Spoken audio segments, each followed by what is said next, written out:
గం గణపతియే నమః. శ్రీ గురుభ్యో నమః. శ్రీమాత్రే నమః. నాభ్యాలవాల రోమాళి లతాపల కుచత్వయి అనగా అర్థం ఏమిటి? ఐశ్వర్య యోగం శ్రీ లలితా మాతృనామాలకు గురువుల వ్యాఖ్యానం. నాభి అనగా బొడ్డు. దీనిని పాదుగా అనగా ఆధారంగా చేసుకుని పైకి ప్రాకుతున్న లత అనగా తీగలా ఉందట సన్నని వెంట్రుకల బారు. సహజంగా బొడ్డు నుండి సన్నని వెంట్రుకల బారు ఉంటుంది స్త్రీలకు. అది ఒక లత.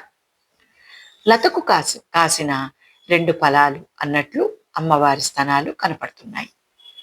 సకల ప్రాణాలు నిలబెట్టుకోవటానికి అమ్మవారి రెండు ఫలాలను అందించినట్లుగా శౌనకుడు వర్ణిస్తాడు.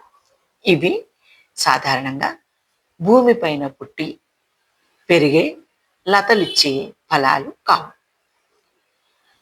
అజ్ఞానంలో పడి క్షణకాలంలో నశించిపోయే శరీరాన్ని నమ్ముకుని చేయరాని పనులు చేస్తూ అహంకార మమకారాలతో కొట్టుకుమిట్టాడే జీవులను ఉద్ధరించే ఫలాలు. ఆ తల్లి స్తన్యం అనగా చనుబాలు త్రాగే భాగ్యం కలిగితే పునర్జన్మ ఉండదు. సంసార సంబంధ ఘోర దుఃఖాలు ఉండవు. శోకానికి మూల కారణం అజ్ఞానం. అజ్ఞానం ఆత్మస్థైర్యం లేకుండా చేసి మనిషిని శోకసాగరంలో ముంచి చివరకు నశింపచేస్తుంది.